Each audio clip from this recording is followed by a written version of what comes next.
Natural बात तो कोई हो तो समझ में आए। गुरु मुख से तुम्हारा जन्म हुआ, तुमने आत्मा सुनी, यथार्थ बात सुनो ना। यथार्थ का ज्ञान बहुत मुश्किल देते हैं लोग। कहानी, किस्से, कथाएं जो भागवत में लिखी पड़ी, बुक्स पहले से ही छपी हुई है। दादा ने कैसे बोला, books and prayers useless. Books छपाने में तो तुम बड़े होशियार है। आज ही हम बोलेंगे हमारे लेक्चर की रोज बुक छपाओ तो तुम फटाफट छपा लेंगे, लेकिन उस बुक से होगा क्या? जो आज तुम हाथ से कॉपी लिखेंगे वो तुम्हारे अंदर जाएगी, और जो तुम बुक छपी हुई लाएंगे उसको रख देंगे, तुम अलमारी में पढ़ेंगे, कोई नहीं पढ़ेगा। मेरे को कितने लोग देख के गए, ये भजन ना हमने बनाए है, फिर माइया छपा के भी खुद आती है, बनाती भी खुद है, छपाती भी। उस दिन ढेर निकला है, मैंने कहा देखे रखा क्या है इधर, देखो। मैंने एक बार भी नहीं देखा क्या भजन है क्या नहीं है। अरे भजन गाओ, दिल से, हृदय से गाओ।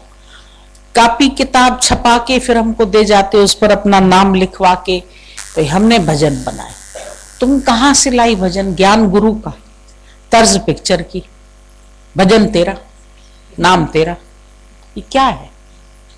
क्यों अपना नाम लिखाते हो? नाम तो तुम्हें गुम करना है। नाम करने के लिए इधर भी नाम के लिए आ जाएंगे। ये कविताएं हमने बनाई है, ये चीजें हमने बनाई है। हमसे बोलने लगा हम बताएं अभी लाउड स्पीकर। मैंने चुप करके बैठो, हमारे पास नहीं बात। तुम इधर अपना नाम करने आए कि ज्ञान सुनने आए? हमको अपना झंडा झुलवाने आते हैं इधर के गुरु जी का नाम मिल जाए तो हम ये बुक्स छपा के सबको दे दें। मेरे पास रखी है, मैं देती भी नहीं हूँ किसी को, क्योंकि कल को फिर उनकी एड्रेस पर फोन करके और मंगा लेंगे ये लोग। क्या लाभ क्या है उस किताब का? अनुभव का तो है नहीं ज्ञान। अनुभव का ज्ञान सुनना है तो गुरु के मुख से सुनो। मेरे को तो फोन पे कोई बोलता है पॉइंट बताइए, मैंने कहा सामने आओ। तीर सामने लगता है, फोन पे तीर नहीं लगता है, ना बंदूक लगती है ना तीर लगता है। सामने आ, सजदा करूं तो लुत्फ है सजदा करने का। तू और कहीं, मैं और कहीं, ये नाम का सजदा कौन करे? ये मिल जाएगा तो सब आलसी बन जाएंगे। टेलीफोन पे ज्ञान मिल रहा है, लाइव टेलीकास्ट मिल रहा है, तो घर बैठ के देख लेते हैं। घर बैठ के ऊँघते भी रहेंगे, चाय भी पीते रहेंगे, गपशप भी करते रहेंगे। सुनते हैं क्या? पूरा सुनते हैं? कुछ नहीं, गपशप मारते रहते हैं, बातें करते रहते हैं। सुनेंगे पूरा? कोई भी नहीं सुनेंगे। सब आलसियों के कर वरदान है ये सब, आलसी बनाने के लिए। पहले जाके गुरुकुल में रहते थे, अपना घर बार छोड़ के तो आसक्ति निकलेगी ना। बाकी घर बैठ के सुनोगे तो उसमें तुम्हारी आसक्ति। अब ये लैपटॉप ही चल रहा है, मेरे को थोड़ी अच्छा लगता है, सही बता रहे हैं, हमको नहीं अच्छा लगता है। घर बैठ के सुनते हैं तो आलसी बन जाते हैं सब। हम लैपटॉप पे आपको देख लेते, आपकी वाणी सुन लेते। हमने कहा बनो आलसी, सामने आने का चक्कर ही नहीं रहेगा। ठंड में भी नहीं निकलोगे, न घर से आसक्ति निकलेगी, न वैराग आएगा। लैपटॉप मिल जाएगा तो नंबर हमें भी दे देना, फलाने तुम बनाते हो, चलो हो गई छुट्टी। ये कोई तरीका थोड़ी है, इससे ज्ञान थोड़ी लगेगा। ये सब मशहूरी के साधन है और कुछ नहीं है। हमको नहीं अच्छी लगती बातें। हम बोलते ये सब जो दादाजी ने हमारे बात बोली वो यथार्थ बोली, और जो ज्ञान है वो यथार्थ तुमको सामने समझ में आएगा, न कि तुमको किताब से आएगा, न तुमको कैसेट से आएगा, न इससे आएगा, न पिक्चर से आएगा, कहीं से नहीं आएगा। मेरे से फोटो मांगते हैं लोग, मैंने बोला मैं फोटो रखती नहीं हूं अपनी, मेरे से मत मांगना फोटो। अब मोबाइल है उनके तो यूं करके खींचते। अब क्या, कहां तक मत्था लगाए इन लोगों से? हमारा ही सिर खप जाएगा इन लोगों को समझाते समझाते। इनको ये सब बाहरी चीजों में खुशी है, बाहरी कलेक्शन चाहिए सब। मेरे पास गुरु जी का फोटो गुरु के साथ मैंने खिंचवा लिया, उनको याद भी नहीं होगा तुमने खिंचवाया उनके साथ, वो तुमको पहचानते भी नहीं है। पहचान तो बनाओ गुरु के साथ, तुम्हें जाने तो सही गुरु, तुम्हारे दिल को तो जाने, तुम्हारी बात को तो जाने।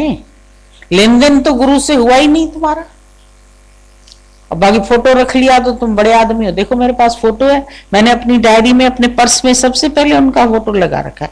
मैंने देखो अपने मोबाइल में भी उनका फोटो। फोटो से क्या होएगा? बेटे के भी खाली फोटो से प्यार करो। बेटे के साथ काहे रहती हो? पति के साथ काहे रहती हो?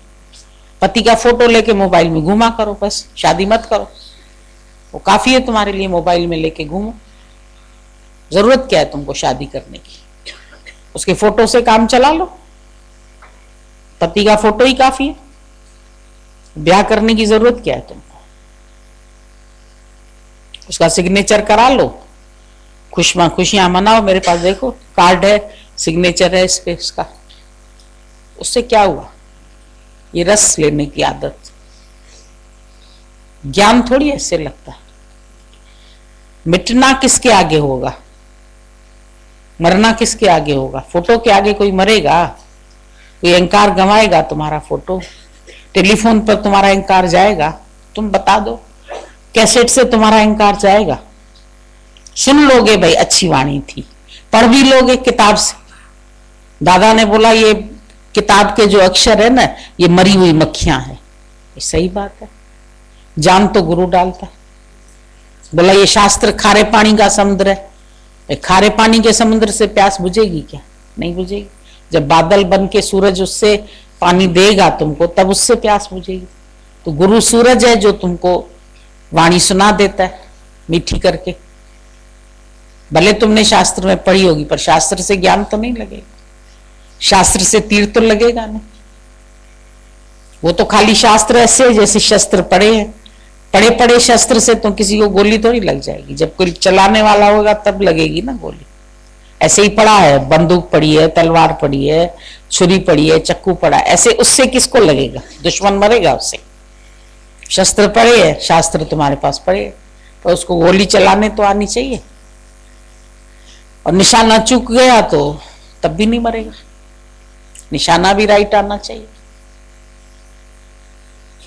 तो तीर लगाता है गुरु, तो वो सामने तीर लगाता है कि तुम्हारे को फोन पे तीर लग जाएगा।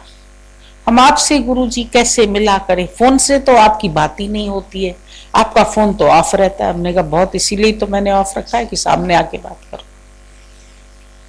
फोन ऑन रखें तो मेरे को सारा दिन फोन से ही, तुम लोग देखोगे ये फोन पर ही बैठिए। मथा ही खा गए थे पहले जो फोन होता था ना, ट्रिंग ट्रिंग ट्रिंग ट्रिंग, सिर में दर्द होने लगता था। उसको उतार के रखो तो फिर किसी का जरूरी फोन भी आना है, कोई मर रहा है जी रहा, तो वो भी नहीं आएगा।